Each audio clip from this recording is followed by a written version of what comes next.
কি ছোট্ট বন্ধুরা, কেমন আছো? অনেক দিন গল্প শোনোনি বলে মন খারাপ? ঠিক আছে, আর মন খারাপ করতে হবে না। সকলকে ভালোবাসা জানিয়ে আজকের গল্প শুরু করছি।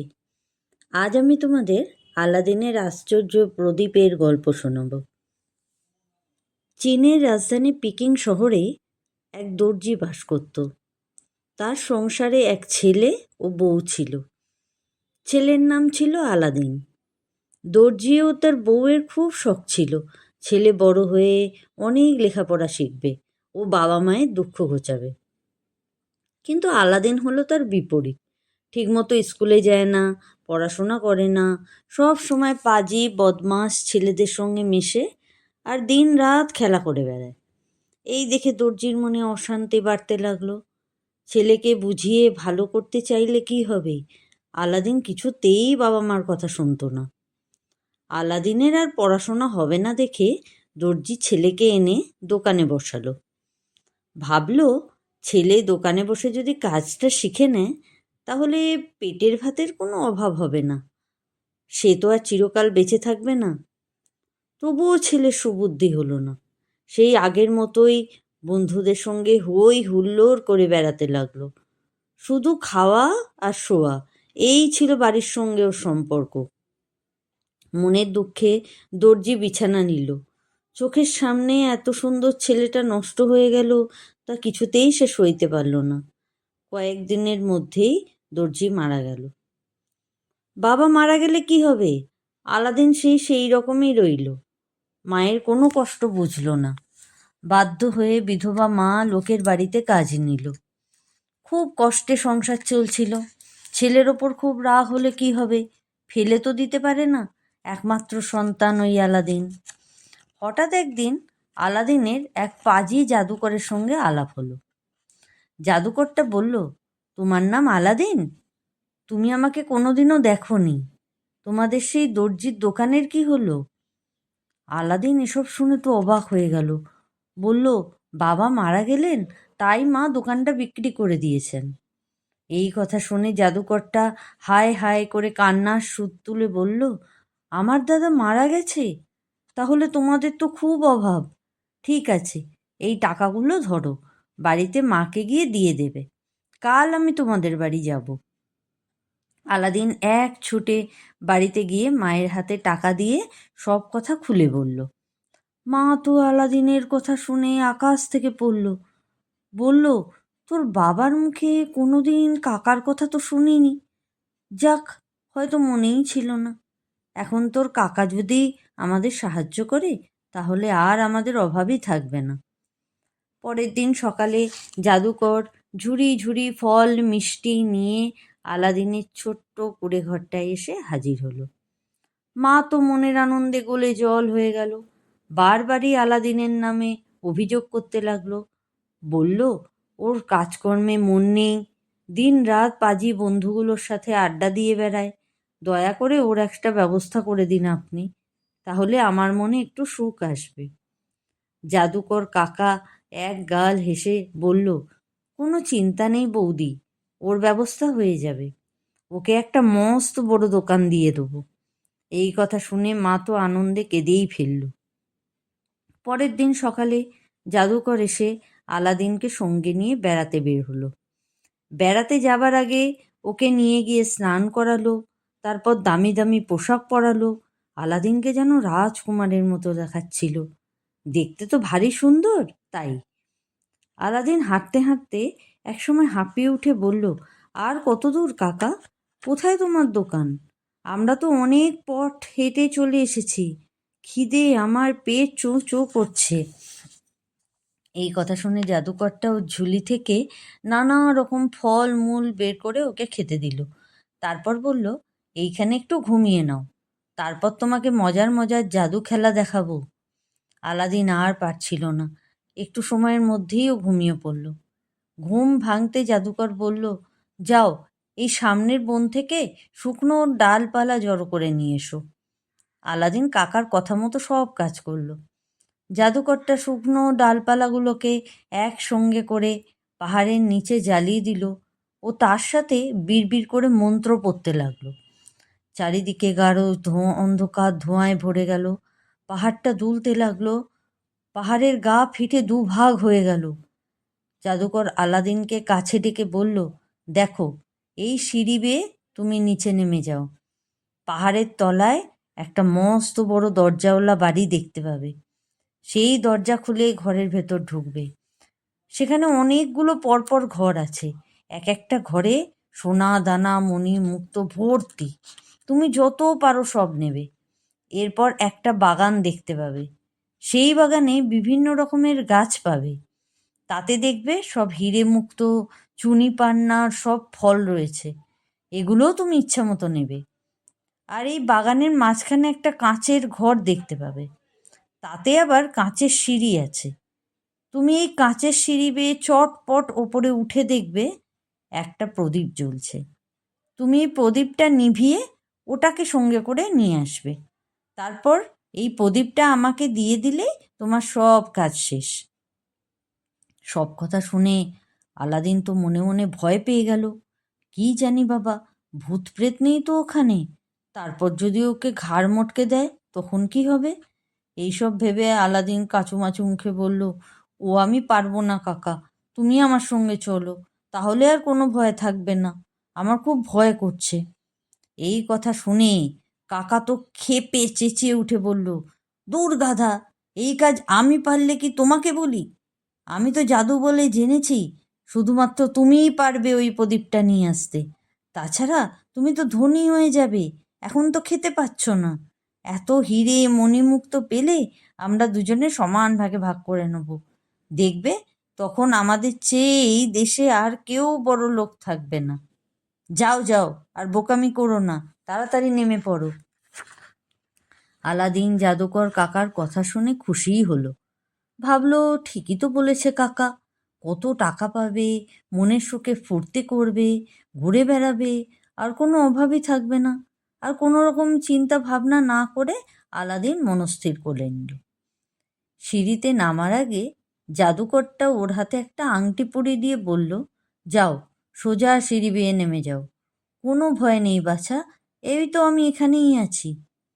আলাদিন কাকার কথা মতো গুপ্ত পথ ধরে এগোলো। ঘর ভর্তি সোনা দানা মোহর দেখে ওর তো চক্ষু স্থির হয়ে গেল। ও ইচ্ছে মতো থলিতে ভরল। তারপর বাগানে এসে তো হাঁ হয়ে গেল। গাছে গাছে হিরে মণিমুক্ত চুনি পান্নার সব আপেল, পেয়ারা, কলা, আনারস, কত ফল ফলে রয়েছে। এইসব দেখে আলাদিন আর লোভ সামলাতে পারল না। মনের সুখে পটাপট জামা পায়জামার পকেটে পুরে ফেলল। তারপর প্রদীপটা নিভিয়ে সঙ্গে নিয়ে সিঁড়ি বেয়ে তত্তর করে পাহাড়ের মুখে উঠে এলো। আলাদিনকে দেখতে পেয়ে জাদুকর কাকার আর আনন্দ ধরে না। লাফিয়ে উঠে বলল, বেটা, প্রদীপটা দাও। আলাদিন বলল, উপরে উঠে এসে তোমাকে দেব কাকা।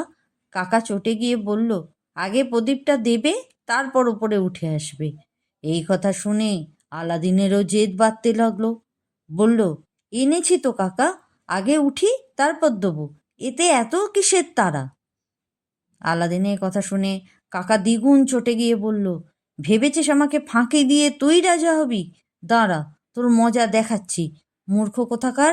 শোন, তবে আমি তোর কাকা নই, আমি একজন জাদুকর। জাদু বলে দেখেছি তুই শুধু এই প্রদীপটা আনতে পারবি, তাই তোকে মিথ্যে কথা বলেছিলাম। এইবার পড়ে মর এই পাহাড়ের মধ্যে। এই বলে জাদুকর বিড়বিড় করে কী সব মন্ত্র বলল। ব্যাস, সঙ্গে সঙ্গে পাহাড়ের মুখটা জুড়ে গেল, আর আলাদিন গুহার ভিতরেই রয়ে গেল। গুহার ভিতর বসে আলাদিন কাকা কাকা বলে চিৎকার করলো, কাঁদলো। না, দরজা আর খুলল না। মনের দুঃখে সে কাঁদতে লাগলো, দরজায় লাথি মারতে লাগলো, মাটিতে হাত পা ছুঁড়তে লাগলো, কিন্তু কিছুতেই কিছু হলো না। হঠাৎ কাকার দেয়া আংটিটা মাটিতে ঘষতেই একটা কুচকুচে কালো দৈত্য আলাদিনের সামনে এসে দাঁড়ালো। বলল, হুজুর, আমি আপনার এই আংটির দাস, কি করতে হবে বলুন। দৈত্যের মুখে নরম সুরে কথা শুনে আলাদিন খুব ভয় পেয়েছিল, কিন্তু পরে বুঝল দৈত্যটা পাজি নয়। আলাদিন বলল, আমি গুহার বাইরে যেতে চাই। সঙ্গে সঙ্গে পাহাড়টা দুই ভাগে ভাগ হয়ে গেল। আলাদিন ফের আংটিটা মাটিতে ঘষল। আবার দৈত্য এসে হাজির হলো। বলল, কি করতে হবে হুজুর, হুকুম করুন। আলাদিন বলল, আমাকে তাড়াতাড়ি বাড়িতে পৌঁছে দাও। সঙ্গে সঙ্গে দৈত্যটা আলাদিনকে পিঠে নিয়ে শূন্যে উড়ে এক নিমেষে বাড়িতে পৌঁছে দিয়ে এলো। আর দৈত্যটা আবার অদৃশ্য হয়ে গেল। ঘরে ঢুকেই আলাদিন মার কাছে খাবার চাইল। বলল, আমার ভীষণ খিদে পেয়েছে মা। তারপর কাকার কথাও বলল। সব কথা শুনে মার খুব মন খারাপ হয়ে গেল। বলল, কি করি বলতো, ঘরে তো এক ফোঁটাও খাবার নেই। তার চেয়ে এই নোংরা প্রদীপটা বাজারে বিক্রি করে যা পাবি তাই দিয়ে খাবার কিনে আয়। দাঁড়া বাবা, প্রদীপটা ঘষে মেজে পরিষ্কার করে দিই, তাহলে দামটা বেশি পাবি। যেই মা প্রদীপটাকে মাটিতে ঘষতে আরম্ভ করেছে, সঙ্গে সঙ্গে তখনই একটা বিরাট দৈত্য এসে বলল, আমি এই প্রদীপের দাস, হুকুম করুন মাতাজি। এই বিশাল দৈত্য দেখে মা তো সঙ্গে সঙ্গে অজ্ঞান হয়ে পড়ল। আলাদিন কিন্তু সব ব্যাপারটা বুঝে নিল। ও এখন আর দৈত্যদের ভয় পায় না। বলল, ভীষণ খিদে পেয়েছে, আমাদের জন্য ভালো ভালো খাবার নিয়ে এসো তো। সঙ্গে সঙ্গে বিরিয়ানি, মাছ, মাংস, মিষ্টি, ফল সব এসে গেল। মনের সুখে আলাদিন আর ওর মা খেলো এত খাবার যে ওরা 7 দিন ধরে খেয়েও ফুরাতে পারল না। সেই যে বলে না, সুখে থাকতে ভূতে কিলয়, আলাদিনেরও তাই হলো। একদিন সুলতানের মেয়ে হাসিনা হামামে স্নান করতে এলেন। আলাদিন তো ওকে দেখে মুগ্ধ হয়ে গেল। এত সুন্দর দেখতে ছিল হাসিনাকে। আলাদিন মনে মনে ঠিক করলো, যেমন করে হোক এই মেয়েটাকে বিয়ে করতে হবে। মাকে সেই কথা বলতেই মা হায় হায় করে উঠলেন। বললেন, তা কি করে সম্ভব? তুমি দর্জির ছেলে হয়ে কেমন করে সুলতানের মেয়েকে বিয়ে করবে? তাছাড়া আমরা গরিব, সুলতানরা কত বড় লোক। আলাদিন মায়ের কথা শুনে বলল, তোমাকে এইসব নিয়ে চিন্তা করতে হবে না মা। বরং কাল তুমি সুলতানের বাড়িতে যাবার সময় এই হিরে মণিমুক্ত পান্না চুনির ফলগুলো নিয়ে যাবে। দেখবে সুলতান এই বিয়েতে মত না দিয়ে পারবেনই না। ছেলের কথা মতো মা তাই করল। সুলতান তো এসব দেখে অবাক হয়ে গেলেন। এ তো ওর কাছেও একটাও নেই। একটা বিক্রি করলে তো গোটা রাজ্য কিনে ফেলা যাবে। এদিকে উজিরের ছেলের সঙ্গে সুলতানের মেয়ের বিয়ে ঠিক। উজির তাহলে কেন ছাড়বেন? সুলতানকে বুঝিয়ে সব বললেন, ও একটা দর্জির ছেলে, এইসব কোথা থেকে পাবে? ও নিশ্চয়ই জাদুবিদ্যা জানে। সুলতান উজিরের কথা বিশ্বাস করতে পারলেন না। উজিরের ছেলের সঙ্গে বিয়ে দিয়ে দিলেন। এই খবর শুনে আলাদিন তো রেগে মেগে আগুন। ঠিক আছে, মজা দেখাচ্ছি ওদের। আলাদিন দৈত্যকে পাঠিয়ে বিয়ের রাতে বর কনেকে তুলে নিয়ে এলো নিজের বাড়িতে। বরকে সারা রাত গোয়াল ঘরে বন্দি করে রেখে দিল, আর রাজকুমারী হাসিনার সঙ্গে ভাব জমালো। আবার ভোর হবার আগেই দৈত্যটা বরকনেকে তাদের বাড়িতে রেখে এলো। এই কথা কেউ জানতে পারল না। বরকনেও কাউকে বলে বোঝাতে পারল না। পরের দিন রাত্রেও সেই একই ঘটনা ঘটল। ছেলেটা প্রচণ্ড রেগে গিয়ে রাজকুমারীকে 20 তালাক দিয়ে বসল। বলল, আমি রাজার জামাই হতে চাই না।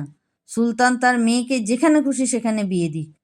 সুলতান শেষকালে মেয়েকে আলাদিনের সঙ্গে বিয়ে দিয়ে দিলেন। আলাদিন খুব খুশি হয়ে গেল। একদিন আলাদিন প্রদীপের দৈত্যকে ডেকে হুকুম করল, যাও রাজবাড়ির পাশের মাঠে আমার জন্য একটা সুন্দর বাড়ি বানাও, যা সকলের দেখে মাথা ঘুরে যায়। দৈত্য মাথা নত করে বলল, যে আজ্ঞা হুজুর। এই বলেই অদৃশ্য হয়ে গেল। আলাদিন মনের সুখে বিশাল প্রাসাদে বউ আর মাকে নিয়ে দিন কাটাতে লাগলো। আর সুলতানও খুব খুশি, সবসময় মেয়ে জামাইকে দেখতে পাচ্ছেন। এদিকে সেই জাদুকর কাকা সব টের পেয়ে গেল। ও তো আলাদিনের ওপর রেগে জ্বলছিল। ওকে ফকির করে আলাদিন সুখে দিন কাটাচ্ছে, তা কি করে সম্ভব? জাদুকর কাকা খবর নিয়ে জানলো আলাদিন শিকারে গেছে, তাই সুযোগ বুঝে নিজে ফেরিওয়ালা সেজে আলাদিনের প্রাসাদের পাশে হেঁকে বেড়াতে লাগলো। পুরনো প্রদীপের বদলে নতুন প্রদীপ কে নেবে গো? হাঁক শুনে আলাদিনের বউ হাসিনা, সে তো প্রদীপের গুণ জানতো না। ও ভাবল, দূর ছাই, এই পুরনো নোংরা তেলচিটে প্রদীপটা রেখে কি হবে, ওটার বদলে একটা নতুন প্রদীপ নিই। হাসিনা জাদুকরকে পুরনো প্রদীপ দিয়ে চকচকে প্রদীপ নিয়ে নিল। পুরনো প্রদীপটা পেয়ে জাদুকর তো নাচতে নাচতে সরাইখানায় এসে উঠল। তারপর ঘরের দরজা বন্ধ করে প্রদীপটা ঘষতে লাগলো। সঙ্গে সঙ্গে একটা বিশাল দৈত্য বের হয়ে এলো। বলল, আমি প্রদীপের দাস, কি আজ্ঞা হুজুর? জাদুকর বলল, তুমি এখনই আলাদিনের বাড়িটা তুলে আফ্রিকাতে দিয়ে এসো। দৈত্যটা তাই করল। পরের দিন সুলতান দেখেন তার মেয়ের বাড়িটা নেই, খালি মাঠ ধুধু করছে। আলাদিন সেখান থেকে এসে এই অবস্থা দেখে হতভম্ব। কি আর করে, মনের দুঃখে কাঁদতে লাগলো। সুলতান ওকে অপমান করলো, দেশ থেকে তাড়িয়ে দিল। হঠাৎ আলাদিনের আংটির দৈত্যকে মনে পড়ে গেল। আংটিটা ঘষতেই আংটির দৈত্য বেরিয়ে এসে বলল, কি আজ্ঞা হুজুর? আলাদিন দৈত্যকে সব দুঃখের কথা বলল। আংটির দৈত্য মাথা নিচু করে বলল, আমি আপনার বউ, মা আর বাড়ি এনে দিতে পারবো না হুজুর। প্রদীপের দৈত্য হচ্ছে আমার গুরু। আপনি যদি ওখানে যেতে চান তাহলে আমি নিয়ে যেতে পারি। আলাদিন বলল, তুমি তাই করো আংটির দৈত্য। আংটির দৈত্য ওকে কাঁধে করে ঝড়ের বেগে ছুটে চলল আফ্রিকার প্রাসাদে। মা বউকে দেখতে পেয়ে মনে শান্তি ফিরে এলো। যাক বাবা, ওদের মেরে ফেলেনি শয়তান জাদুকরটা। হাসিনা স্বামীকে দেখেই কাঁদতে শুরু করলো। বলল, জাদুকর এখন বাইরে বেরিয়েছে। ও সব সময় প্রদীপটাকে সঙ্গে করে রাখে, কখনো হাতছাড়া করে না, আর আমাকে ওর বেগম হতে বলে। এই বলে হাসিনা খুব কাঁদতে লাগলো। আলাদিন সব কথা শুনে বলল, দেখো, এখন কান্নাকাটি করতে হবে না। সবার আগে এই প্রদীপটা ওর কাছ থেকে হাতাতে হবে। আচ্ছা, ও কি রোজ এখানেই এসে খাওয়া দাওয়া করে? হাসিনা কাঁদতে কাঁদতে বলল, হ্যাঁ, রোজ এইখানেই খায়। তাহলে তো কথাই নেই। তুমি এই ওষুধের গুঁড়োটা রাখো, শরবতের সঙ্গে মিশিয়ে যদি ওকে খাওয়াতে পারো তাহলে শয়তান জাদুকরটার আর কোনো দিন ঘুম ভাঙবে না, চিরকালের মতো ঘুমোবে। আলাদিনের কথা মতো হাসিনা তাই করল। আর কি, পাজি জাদুকরটা চিরকালের মতো ঘুমিয়ে পড়ল। আলাদিন একটা ঘরে লুকিয়ে লুকিয়ে সব দেখছিল। যেই জাদুকরটা ঘুমিয়ে পড়ল, ও উঠে এসে তাড়াতাড়ি জাদুকরের পকেট থেকে তার প্রিয় প্রদীপটা তুলে নিল। প্রদীপটা একটু ঘষতেই প্রদীপের দৈত্য বেরিয়ে এসে বলল, আমি প্রদীপের দৈত্য, বলুন হুজুর, আপনার জন্য আমি কি করতে পারি? আলাদিন বলল, আমার এই প্রাসাদটা তুলে সেই আগের জায়গায় নিয়ে চলো। আলাদিনের কথা মতো প্রাসাদটা সেই আগের জায়গায় চলে এলো। রাতের বেলায় এই সব কাণ্ড ঘটল। সকালবেলা সবাই ঘুম থেকে উঠে অবাক হয়ে গেল, আলাদিনের বাড়ি কি করে উড়ে এলো? সুলতান তো জানলা খুলে ধুধু মাঠে মেয়ের বাড়ি দেখতে পেয়ে ছুটে চলে এলেন। মেয়েকে জড়িয়ে ধরে কাঁদতে লাগলেন। বললেন, তোরা কোথায় ছিলি মা এতদিন? আমাকে সব কথা খুলে বল। মেয়ে হাসিনা সব কথা খুলে বলল।